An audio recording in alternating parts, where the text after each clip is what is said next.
ลำดับต่อไปกสิได้ฟังมาได้หมื่นมาได้แสนนะโมตัสสะภะคะวะโตอะระหะโตสัมมาสัมพุทธัสสะนะโมตัสสะภะคะวะโตอะระหะโตสัมมาสัมพุทธัสสะนะโมตัสสะภะคะวะโตอะระหะโตสัมมาสัมพุทธัสสะสุรานับนินิจังพุทธเตตังนามิตวาสัตนาปัสสะตังมารยานามาวัตถุงวิจิตังอารภาสมาติสาตโมดุรัสสะปุริสัตทั้งหลายข้าอาพันอันนี้อาจันเจ้าทนเปลี่ยนคำเพียงพามาไล่หากตั้งไว้เพื่อให้เป็นที่ไหวและบูชาให้ได้ฟังมีปัญญาแก่คนแลเทวดาทั้งหลายเพื่อหายอันตายไปในและไปนอนขันธสันดานทั้งมวลบริวารแห่งกรรมปีอันนี้แลเอโกทิโรกัมโพตกามันมิสายาโรหัตนาปะเทวิหาสีกิลาดังได้ยินมาอาทิเตกาเลในอดีตกาลล่วงแล้วเอโกทิโรยังมีปาติราเต้าตนเมืองชื่อว่าปามาไรติวาติลาปากโตเป็นผู้ฤาษาปากวัดไว้อิติเลียวิสุทธิญาณอัมปัสเสนอาศัยเส้นบานกัมโพตคามในโรหัสนาตุนาโบดตามปามังกัมกาตเวียนอันเป็นที่ตั้งดูเกียรติแก้วทั้งสามก็มีแรงด้วยแต่พามาไล่ย่อมไปนำเอาเขาสามยังสัตว์นรกทั้งหลายมาบอกให้เจ้าบ้านให้ทำบุญรักษาศีลฟังธรรมเป็นตนแล้วอุทิศผลให้เขาได้พ้นจากนรกไปเกิดในสวรรค์เทวโลกพระเทระเจ้าได้นำสัตว์ให้พ้นจากตัวเป็นอันมารไว้พ้นบุญอันสัตว์นรกขาดได้อนุโมทนาซึ่งท่านอัญญาตินองได้ทำบุญอุทิศไปหานั่นแลเอติกาดิวสังอยู่มาในวันหนึ่งพระเทระเจ้าลุกจากอาสนะในเวลาเช้าเชื่องก็ไปเที่ยวบิณฑบาตในบ้านกัมพูชกรรมเมื่อกลับออกมาได้ทัศนาการเห็นกาตาชายผู้รุษเข็นใจผู้หนึ่งถือดอกผู้ผล8 ดอกออกมาแต่สานามผู้รุษผู้นั้นก็เมียนความเลื่อมใสศรัทธาน้อมเข้ามาถวายบูชาแก่พระมหาเถระเจ้าด้วยความเคารพกราบไหว้ปรารถนาอยากให้ปรารถนาขอให้พ้นจากทุกข์แล้วก็ไปหาเก็บผักหักเฟืองยังอันดาของตนก็มีแล้วเทียโลในเมื่อพระเถระเจ้ารับเอาดอกอุบลแล้วเข้าไปสู่อารามฉันบิณฑบาตแล้วถึงพิจารณาว่าควรเอาดอกบัวทั้ง8นี้ขึ้นไปบูชาพระเกศแก้วจุฬามณีเจดีย์เจ้าวังเพิ่มดังนี้แล้ว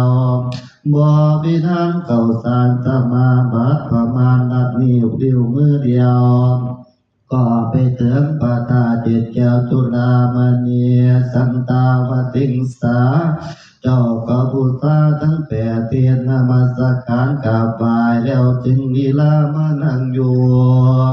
เนื้ออาสนะใต้ต้นไม้สัตตาภริกาชานก็มีแล้วตถานิกาลยามนางบัลลินตราธิลานตนเป็นดานให้ตาวติงสาก็เสด็จมาด้วยศักดิ์บริวารเป็นอันมากเพื่อบูชาประทานไว้ดอกไม้กันติดของหอมทั้งมวลแล้วถึงส่วนกันมานั่งงอน ล้อมอ้อมพามาไรป่ายาหินเจียงใบทำบาพันเตียงข้าไหวพระผู้เป็นเจ้าลูกแต่ดาวประเทศที่ได้มาก็กาจาพระเจ้าเจ้าเตียมาไรจึงขายการคำบาอาตมาลูกแต่จงผู้ทาเวทมาเพื่อนมัสการบูชาประทานแด่ปาตานาอยากสนทนากับมหาบพิตรเจ้าเพื่ออันได้สร้างประทานนี้ไว้เพื่อให้เป็นที่ไหวแด่ผู้สร้างแก่เทพบุตรเทพดาทั้งหลายผู้มีผลอันใดก็สร้างมาเตียมงคลเจืองได้เอาตนมาเกิดในสันฟ้าหรือเมืองสวรรค์บัดนี้เราพากันมากราบไหว้บูชาพระธาตุพระมหาธาตุเจ้าบกาทุกวันเสียงด้วยคำเดียนดีเป็นอันแยกปรารถนาถึงสันใดนิจาพระเจ้ายินถึงขาดคำว่าพันเตกวายพระผู้เป็นเจ้าอันว่าเทวดาทั้งหลายส่วนกันมาบกขาดต่อยพระธาตุทุกวันเสียงด้วยคำเดียนดีรำเรืองเพื่อให้เมื่อเกิดในสันป่าหรือไปบนก่อกาแลด้วยแต่เทวดาทั้งหลายปางพวกมีผลสมภารหน่อยแต่มึงคนได้เอาตนมาเกิดบนสวรรค์อยู่บนนั้นไปหนาก็หมดบุญไปอุปมาดังผู้มีเขาเปลือกอันน้อยใส่ไว้ในห้องแดงเหียนย้อนเขียนหมดไปบ่นาน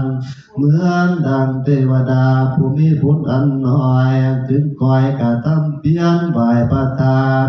เพื่อบริการของบุญส่วนดังเทวดาภูมิใดได้ทำบุญไว้มาก็หากทั้งในมันเกิดอยู่นั้นเหมือนดังมีเขาเปลือกเขาสารอยู่ในสารใหญ่ยังหลวงตักตวงกินบ่ขาดกินอยู่ได้เนิ่นนานผู้มีผลสมภารมาก็เสวยสุขอยู่ได้นานเหมือนดังกันดังนี้ก็มีแลเหตุดังนั้นเทวดาทั้งหลายเชื่อวิจัยเริ่มใสศรัทธามาบูชาพระธาตุประกาศทุกวันเสียงด้วยใจยินดีแต่ก่อนป้าหน้าเราหลายที่จังแดงเสวยสีสมบัติอยู่ในเมืองป่าไปหน้าอยู่นั้นสืบต่อผลสมบัติให้ได้ไปเกิดในสันป่าหรือปลายบนเมื่อบอกคนควายทำบุญต่อไว้ไปหน้าย่อมหมดบุญจากได้น้องไปเกิดในเมืองคนฝ่ายตามต้องทนลำบากอยู่นานเมียนว่ามีผลสมพันธ์มาหรือหน่อยก็ตั้งควายคนควายทำบุญไปบวกการก็ประมาทคอยทำเพียรเมื่อหมดบุญเก่าก็จะได้บุญใหม่เป็นที่อาศัยต่อไปภายหน้าคนบุญใดประมาทก็ย่อมขาดจากของบุญจากได้ไปทนทุกขเวทนาเหมือนคนมีเขาเปลือกแล้วบ่ได้ทำนาสิบตอนก็จังหมดเขากินเมื่อไปล้วนยอมตกทุกข์ได้ยากลำบากจริงนักหนาก็กาแลเทโลเทพมาไรจึงถามบินตราธิลาต่อไปว่าดุรามหาราชตัวเป็นดาแก่เทวดาทั้งหลายอันเกิดมาในสวรรค์ทั้งมวลส่วนกันมาบอกขาดบายประทาทั้งมวลเมตตโยโพธิสัตว์ตัวอันว่าโพธิสัตว์เจ้าเมตตาจักได้เข้ามาบายประทานในวันนี้เหลือสิบ่ได้มานันจาสักโกปยาอินจึงกล่าวว่าส่วนดังพระโพธิสัตว์เจ้าจงเข้ามาไหวพระธาตุเจ้าบ่ขาดทุกวันเสียนวันนี้ก็เป็นวันแปดคำตามเตียนวันสิ้นสามใจไฟตามเมืองพ้นพาเมตไตรต้องวิเศษก็จังแรงเสด็จลงมาไหวพระธาตุเกศแก้วจุฬาในวันนี้ก็กาแล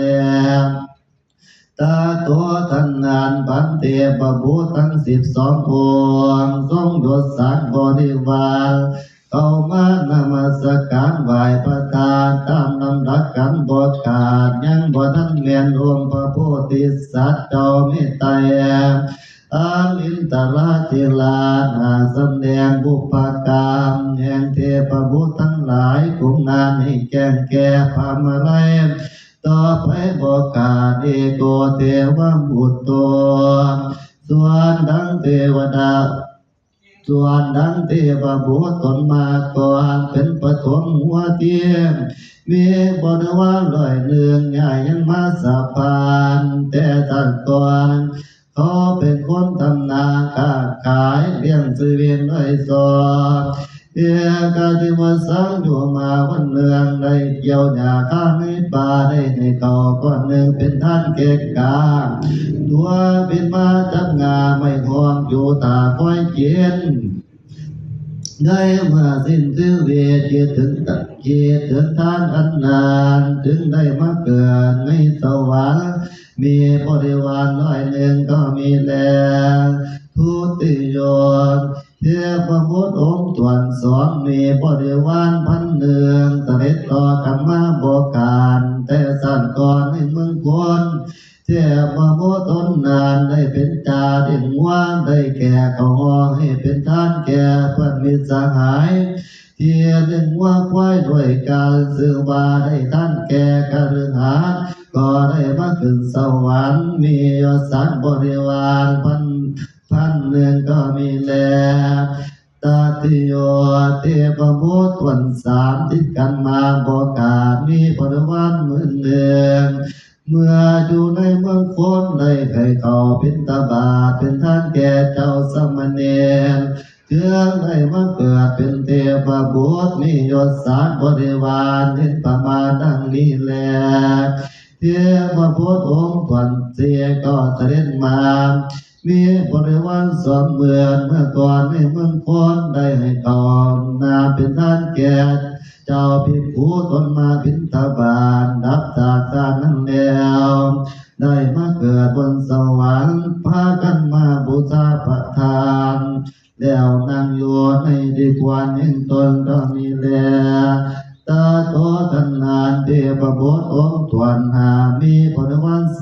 30,000เสด็จมาบูชาพระทานแต่สัตว์ก่อนได้เป็นสร้างหุกอาชีพทอป่ามอยู่ในเมืองอนุราชบุรีเป็นผู้มีศรัทธาบริจาคปัจจัยเสียให้เป็นทานแก่พระภิกษุสงฆ์บริการทั้งได้เผากะเลวราชสร้างศพ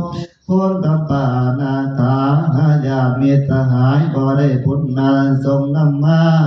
เจืองได้เป็นเทพบุตรตนวิเศษต่อการแลตะโตดำเนินเทพบุตรองค์ตวนหัวมีบริวาร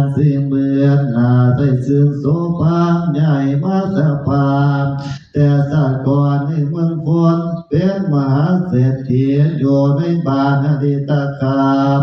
ได้รักษาศีลตามทุกเมือง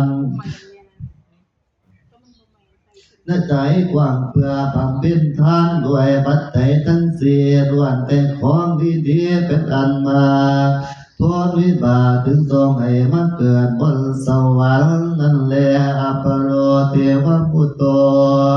เทพบุตรองค์ตวนเกียรติก็เสด็จมาตามลำดับมีบริวารนับใดข้าเมืองแต่สักก่อนให้มึกได้เป็นพระราชาหรือว่าพญาสัตติสาในประเทศลังกาได้บำรุงพระพุทธศาสนาด้วยปัจจัยสี่ลาสาสินอุโบสถในทานตั้งทำบอกการนับจากการนั้นถึงสู่สวรรค์ก็มีแล้วตาตัวทันนานเทพบุตรองค์ตวนแปนเสด็จมาตามลำดับพร้อมกับบริวาร60,000เจ้าสังกรให้เป็นพยาอภัยทุกตาคามิเนียเสวยราชสมบัติในทังกาทวีปยันเป็นที่ตั้งอยู่เขตแก้ว3 ประการได้ท่านแก่พระอริยสงฆ์ทั้งหลาย ได้ก่อสร้างวัดวาอารามพวกไม่เสียมหาโพธิ์ในประทานยินดีเจืองมีอานิสงส์ทรงให้มาเกิดในสวรรค์ก็กาเลตโตทันนาบาเทปโมดหลวงตวนเก่าจริตเก่ามามีบริวารเจ็ดหมื่นมาตั้งตนเมื่อสัตว์ก่อนเกิดในเมืองพ้นได้บวชเป็นสามเณรตนสะอาดบ่ประมาทในศาสนารักษาศีลบริสุทธิ์อุปถาครูบาอาจารย์บ่เกียจคร้านมันศึกษาเราเรียนเขียนอ่านสวดมนต์ภาวนาจึงได้มาเกิดบนสวรรค์เห็นประมาณนั้นนี้แล้วเทพบุตรองค์ส่วนที่เสียมีบริวารแผ่นเมืองเสด็จมาบวกาแต่สัตว์ก่อนได้เป็นคนถูกเกินใจมีศรัทธาเริ่มใสในพระพุทธศาสนาแต่หาวัตถุอันใดจากให้ทานทั้งผลบ่ได้ยามเมื่อเห็นภิกษุทั้งหลายเขาไปเที่ยวบิณฑบาตแกจึงเดินห้องประกาศไปข้างหน้าบอกกล่าวชวนชาวบ้านทั้งหลายให้เขาพากันใส่บาตรถวายทานด้วยวาจาอันอ่อนหวานชาวบ้านก็ยินดีทำบุญเป็นอันมากผลมีบางเพียงแต่บอกเขาทำบุญเท่านั้นก็ได้ทิพย์สมบัติเห็นประมาณดังนี้แล้วตาโตเทพบุตรองค์วันสีเปียนเสด็จมาพร้อมกับบริวารเข้าเมืองเมื่อก่อนเกิดเป็นคนอยู่ในปานกันในกาลกาเมืองลังกาได้บูชาพระธาตุเจดีย์ของพระพุทธเจ้าด้วยดอกพิพกันนิกาปานแบ่งของหอมเทียนถูกไต่แต่งบูชาอธิษฐานขอให้ผมเนื้อหัวเป็นดอกไม้ดวงตาทั้งปวงเป็นแสงประทีปตายปากให้เป็นของหอมหัวเป็นตรงใจบูชาไหว้พระธาตุเจ้าเจืองได้เอาตนมาเกิดในสวรรค์ป่าเลือดดาวติงสาก็กาเลอัปโลเทวบุตโตยังมีเทพบุตรองค์อื่นเพียงเสด็จมาเป็นองค์ตัวที่12มีบริวาร10,000มียศเดือนพ่อแสนก็ยังบ่ทันแม่นองค์พระเมตไตรพาอินถึงสำแดงต่อไปว่าเทพบุตรองค์เมียเมื่อก่อนเกิดเป็นคนอยู่ในเมืองอนุราชบุรีเป็นคนถูกเข็นใจมีปกติหาเก็บฝากงานเฟือนและเกี่ยวหญ้าขายแย่งชีวิตด้วยสอบตามได้พิสูจน์ฟังแม่น้ำและเห็นหาดทรายขาวงามเกิดมีความเลื่อมใสยินดีถึงกว่าทรายมาหุ้มกันตกแต่งปั้นก็ขึ้นในเป็นปาจาเจดีย์อันงดงามดีแล้วเจืองหาเอาดอกไม้ในป่าได้หลายอย่างมากราบไหว้บูชาโดยเจตนาอันสืบานอันสาทั้งเป็นผู้เคยเข้าวัดปฏิบัติอุปถากรับใช้พระภิกษุสามเณรเป็นเมืองเดียวเมื่อตัดสิ้นถือเวทิตก็มีจิตคิดถึงบุญกุศลอันคุณงามความดีอันตนวัดไรกระทำไว้มีประมาณเท่านั้นเชื่อได้มาเกิดในสวรรค์มีบริวารโคแสนและเนี่ยมาฝ่ายพระธาตุเกศแก้วจุฬามณีลีลาเข้ามานางเวลล้อมอ้อมพามาไว้นอบน้อมบ่ายฟังธรรมฟังคำสนทนาภาษัยแห่งป่ามาไลเทวาเทลากับพญาอินทราติลาก็มีในกาลยามนั้นแลปาตมาในวันปาตมาในวันนั้นเกียรยาอันแสดงมายังกันว่าไรเมืองมี37ภาคตานิติตังก็แสดงจบละวนแนวตีก่อนเนนุ่มน่าสนใจอยู่ในท่านถามท่านหลังเบื่อ ไม่ได้ก็บอกดังหลาย จบแล้วแม่นบ่ จบแล้วเดี๋ยวมันไล่แสนต่อ อากันจบแล้วก็อันผู้จบบอลยังมาไล่แสน ฮะ มาไล่แสนเลย ยังก็ เดี๋ยวมาไล่แสน มื้ออื่นเช้าบ่แม่นติ บอกมือเกินการกระถาพันหมื่น คาถาพันติ เออ โอ้อันนี้ยังอยู่ มาไล่แสน มันเสียวโอ้ เดี๋ยวจบกันละ จบ ตถาอริยามิตโยโพธิสัตโตตัสสะสุตตากิลานิตยาตุติตาภวันเยวาติตวามอากตาสาตาวมดุราสาปุริสัตทั้งหลายในเมื่อเทพบุตรตนมีสักบริวารประมาณว่าได้แสนเดือนมาไหวประทาเจ็ดแก้วจุรามณีแล้วมานั่งเป่าเทพมาไล่เทราเจ้าแล้วดันดานตัดตัวโพธิสัตว์ตัวท่านนั้นบรรพาบรมโพธิสัตว์อริยมิตรไตรก็ได้เสด็จลงมาจากดุสิตวิมานอาจมีนันป่าทั้งหลายใหญ่อยากใหญ่ตั้งงามใสโสได้แต่งตัวเป็นบริวารใหญ่กันมาเต็มอากาศถือกังกาบูชาดวงมาราดอกไม้พายินถึงไขว่าจางว่าบอกแก่พามาไลว่าอาเสด็จมานั้นก็หากแมนภาษีอริยเมตไตรบริวารได้มาก่อนหน้ามีรัศมีสีใสขาวสว่างทั้งทรงผ้าพรอันขาว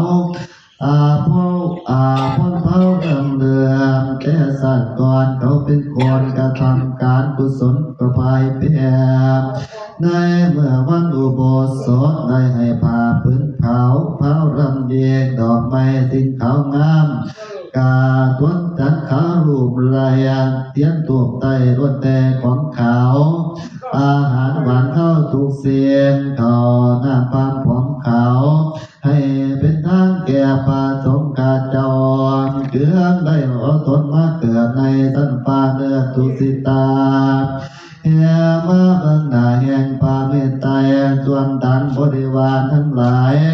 เฮียมาฝ่ายเพิ่งขวาก็มีรัศมีเดืองามสะพาน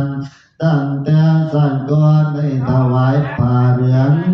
เครื่องไทยทานเดืองามสะพะสะอาดรักษาศีลอุโบสถบวการกราบศาสตร์แล้วเกิดในสวรรค์ได้เป็นบริวารแห่งประจอมตามโพธิลานยังใหญ่มากกำไปเบิ่งขวาก็มีแลส่วนนั้นบริวารใหญ่กันมากำสายไหลแสนล้วนแต่สีเขียวยามเมื่อเตียวสงสารกันก่อนบ่หยุดก่อนการบุญขอได้มีผลแก่จำแนกให้เป็นทานป่าพรลันเขียวงานบริจาคได้ดอกไม้เขียวบูชาตามจำศีลภาวนาบการมาตามมีได้เป็นเทวดาเรียนเหมากำใสก็คาเลียนผู้แง่กำเบื้องหลังมีรัศมีแดงไหลลางสภาพเรืองเงินตาเป็นผู้มีศรัทธาเกิดกามได้ให้ป่าพื้นแดงทั้งของแพงนิกาเป็นทานรักษาศีลวันอุโบสถบวการดอกปทุมมาสร้างบูชาเชื่องได้มาเกิดเป็นบริวารยศเยียงได้ลังมาตามหลังสาพานบูชาปาทานบวขาทุกวันศีลก็มีแลในเมื่ออินทราติลาหินตันจารจาสนทนากับมหาพามรยุปการพาโพธิสัตว์เจ้ากะเรามาถึงทำปาฐกิจไหวประทานบูชาทั้งแผ่นดานเดียวถึงทัศนาการทอดพระเนตรพามารนางอยู่ในตั้งกลางแห่งเทพเจ้าทั้งหลายเดืองทะเลลีลาเข้าไปกับฝ่ายได้ตามหูบาพาเทรามาจากตุมโพตะเวียงแล้วถึงตามบาพันเตขาเตตันผู้เจริญ มนุษย์สาอันวาเศร้าภาคพื้นสมผู้เมืองหลวงเขาพากันทำบาปมาคุณหน่อยมาทุกข์อยากให้ลำบากสิ้นทันใดก็ขาดจากเทีย เทโรเทพมาไรถึงขายวาจาวาดุรามหาราชมานุทั้งหลายฝูงเมียในตุมพุทธเวียนเขาเรียนที่เวียนด้วยการแสวงหาเขาน้ำโภชนาอาหารมีการอยู่กินลำบากบางพรทุกข์ยากควันเข็นใจ พ้นบาปไปพ้นบาปไปมีมากเหลือหลายปานาคากันตายก็มีมาไถโหดอายกาเจ้าเอาของพ้นจงหองไปหารักของทานบ่คิดย่านหัวบาปกำเมียบางพองเป็นขโมยจนโปดโจรปล้นที่ตีวิ่งเล่าเล่นสู้เมียเขาบ่คารพจำเกียรติผู้เฒ่าผู้แก่บ่เมตตายายบ่กราบไหว้นับพระเจ้าประสงค์เป็นคนโหดร้ายกาพ่อที่แม่ก็มีพวกพ่อเมียตีกันต่อยดามบางพ้องมุสาวาทพังตัวโหดร้ายอยากล่วงหลอกลวงสร้างตัวของขายบ่อเตียงฟ้องร้องพี่น้องมิตรสหายอ้างก็ความบ่ซื่อสัตย์มิจฉาเสียเป็นอันมาบางพ้องกินเหล้าดาพระเจ้าประสงค์ก่อการทะเลาะวิวาทฆ่ากันตายข้าวัวควายสั่งมาทำลายวัดว่าร้านก็มีมาคนทำบาปจะหลายกว่าคนทำบุญบ่มีความงามความดีมีตาทิฏฐิเห็นผิดเป็นชอบประกอบในกุศลกรรมมีแต่ความทุกข์เดือดร้อนไปตัวโลกมนุษย์คนบาปสาธโมกก็มีมาดังกล่าวมานี้แลตั้งสุตวาพระโพธิสัตว์เจ้ามิตรไตรได้ยินคำพามไรกล่าวดังนาก็มีความสังเวชสลดใจมนุษย์ทั้งหลายมีอายุสั้นตายไว้มีโรคภัยเบียดเบียนเป็นทุกข์มากยังเรามาประมาททำบาปตายอยู่ตันเนียก็จักตัวมีทางที่พ้นจากทุกข์ได้เลยมีแต่ทั้งในเธอไว้สุขมาเป็นวิบากต่อไปหน้ายิ่งหนักหนาเทียบพามาไล่ถึงเก่าต่อไปว่าดุรามหาราชเจ้ามนุษย์คงมีศรัทธาได้ผลก็มีมาก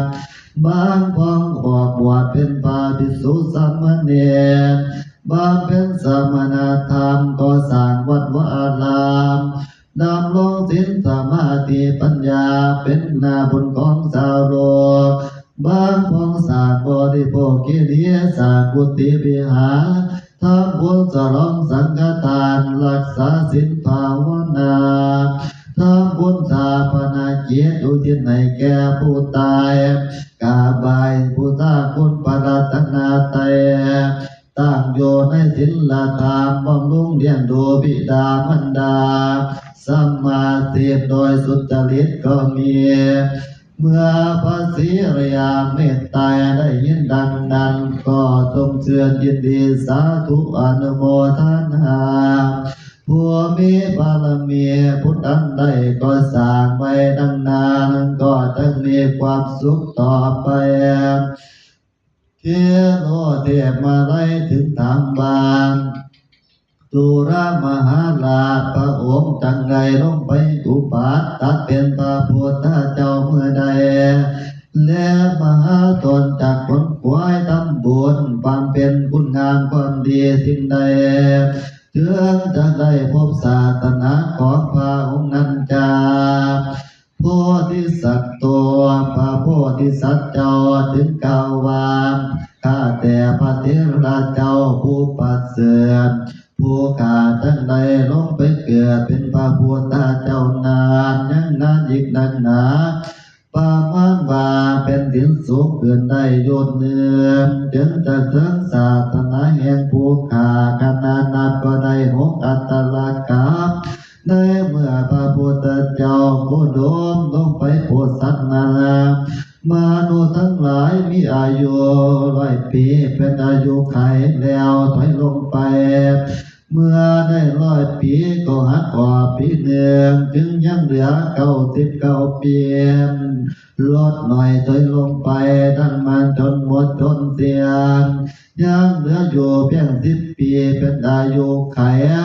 อันได้แก่ความเต่าแก่ตลากามในการบัดนี้ก็กำลังลดหน่อยถอยลงทุก100 ปีก็มีแลจนกว่าจะลงไปถึง10 ปีก็นานหลายพันปีเป็นอันมากได้เมื่ออายุหน่อยถอยลงไปเท่าใดคนทั้งหลายก็ยังมีใจโหดร้ายสามานในกาลยะเมื่ออายุขายตั้งอยู่10 ปีนานก็บังเกิดมีคาสัญญาข้ากันตายปีนานยังเหลือแต่พวกคนมีใจบุญอันไปหาหลบหลีอยู่ในภูเขาเหล่ากาในเมื่อสภาวะอันสงบเหนือแผ่นดินเขาฆ่ากันตายหมดสิ้นแล้วจึงพากันออกมาสร้างบ้านเป็นเมืองอยู่กินโดยยุติธรรมคนทั้งหลายก็เจริญแผ่หลายเกินอายุก็ยืนขึ้นไปอีกคือว่าเวลาล่วงไปได้100 ปีก็เพิ่มขึ้นปีหนึ่งจนได้10,000 ปี100,000 ปีไปตัวลำดับตามลำดับจนถึงอสงไขยปีเป็นอายุไขบ่ค่อยเห็นคนต่อคนใต้เงยมนุษย์ทั้งหลายเชื่อเกิดความประมาทหยาบซาขึ้นมาอีกอายุก่อนถอยหน่อยลงไปอีกตามลำดับตามลงไปจนถึง10 ปีเป็นอายุไขอีกเหมือนเก่าแล้วก็จะเลื่อนขึ้นไปอีกจนถึงอสงไขยปีจะเลื่อนขึ้นถึงอสงไขย6 ครั้งแล้วถึงถอยลงมาอีกและมาตั้งอยู่ระหว่าง80,000 ปีในครั้งที่6 งานจึงจะถึงศาสนาแห่งผู้ขาพระศรีอริยเมตไตรก็การแลในกาลยามนั้นคนทั้งหลายก็มีอายุไขประมาณว่าได้80,000 ปีเพื่อนปัตตภีก็หาเพื่อนเพียงงามมีความสุขสมเย็นป่าฝนตกทุกเดือนบ่มีการเข้าน้ำโภชนาอาหารป่าพลต้องสบายเครื่องประดับทั้งหลายก็เป็นเครื่องติบเกิดขึ้นมาเองบ่มีการก่อสร้างหัวหน้าหัวไทยเฮียนสร้างก็บ่ได้ก่อสร้างก็หาเกิดก็หาบังเกิดขึ้นเป็นหมู่บ้านติดกันไปบ่ไกลใกล้บ่ไกลพอไกลเป็นโตก็หากสนุกเยียงลำมึงเหมือนดังมันสวรรค์เป็นคนงามดังเทพบุตรมึงฟ้าตัวคนมีศีลหารักษาศีลบ่ให้ขาดในศาสนาของผู้ขาสนุกยิ่งนักหนาด้วยเดชบารมีแห่งข้าได้บำเพ็ญมา16 อสงไขยแสนมหากาพย์ในเมื่อผู้ขาได้ลงไปเป็นพระพุทธเจ้าจากนำสัตว์เข้าสู่พระนิพพานเป็นอันมากหากก่อนขันหากว่าผู้ใดมาใกล้จะพบศาสนาแห่งผู้ขาจงพากันบำเพ็ญกุศลเป็นคนใจบุญให้ท่านรักษาศีลฟังธรรมบำเพ็ญกรรมฐานเมตตาภาวนาบำรุงพระพุทธศาสนาเว้นจากอนันตริยกรรมหาคือว่าบ่ขาดติพ่อแม่เท่าแก่วงวานบ่ขาพระอรหันต์ดาติพระสงฆ์สามเณรบ่ทำโลหิตอุบาทบ่ทำลายพระพุทธรูปสถูปเจดีย์บ่ทำสังฆเพศให้สงฆ์แตกกันก็จักได้เกิดทั้งศาสนาแห่งผู้กามโยบุคโลอันว่าบุคคลผู้ใดมาใกล้พบเกิดความศาสนาแห่งผู้กามจงตั้งใจฟังธรรมรับมหาทานอันได้ชื่อว่า ปะหาเวทมหาเวทสันตธาดกงานให้จบในมือหนึ่งวันเดียวโดยให้แต่งเครื่องสักการะบูชาให้ได้สิ่งละพันทุกอันคือว่าถูกยันดอกไม้ตรงหอนแลตรงแท่งปานับบูชาไว้ให้ได้พันครัวตั้งเขาตอกดอกไม้เขาพันก่อนใส่บูชาตั้งใจฟังให้เสือฟังแล้วจืดจำเอาฟังให้แล้วมือหนึ่งวันเดียวก็ตั้งได้พบศาสนาแห่งผู้กาตนเสือว่าเมตไตรก็การแลเทโรส่วนดังพามไรเทวราเทระเทวดาเทวพระ เทโลส่วนดังพามไรเทวเทลาเจ้าได้ฟังดังนั้นแล้วจึงล่ามาลงมาจึงล่าลงมาสู่มนุษย์โลกแสดงธรรมแนะนำสั่งสอนให้พ้นจากให้เขาพากันทำบุญตักบาตรยาได้ขาดทุกวันเสียนให้ฟังธรรมธรรมมหาจารยาได้ขาดประจำเปียจงบูชาเกติไหว้ประทานก็ทันใดขึ้นสันฟ้าอาตาวติงสาเหมือนดังเทวดาทั้งหลายภูนางก็มีแลกิริยาอันเก่ามายังมาไล่แสนอันมี40 ภาคาถานิติตาก็จะเด็ดจบปนวันกว่าแนวเต่านี้ก่อนเลี้ยงมงเนี่ยเนาะจบแล้วมึงกับต่อสังการคาถามันต่อกับมือเรียกเขาก่อนแอบเขามันก่อนแล้วนะ สิถวายพร้อมเลยเด้อแบบว่าเพิ่นปลุกลุกกับอันมอมแดงเพิ่นเว้าว่า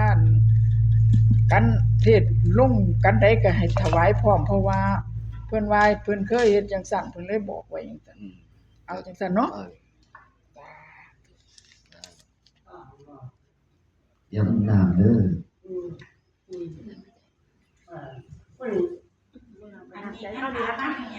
มาไล่มือก็ได้แต่กระตกเรียบมือกับที่หาสิมึงบอกให้เขาก่อนเดี๋ยว แม่นมองคือเก่าแม่นมองคือเก่า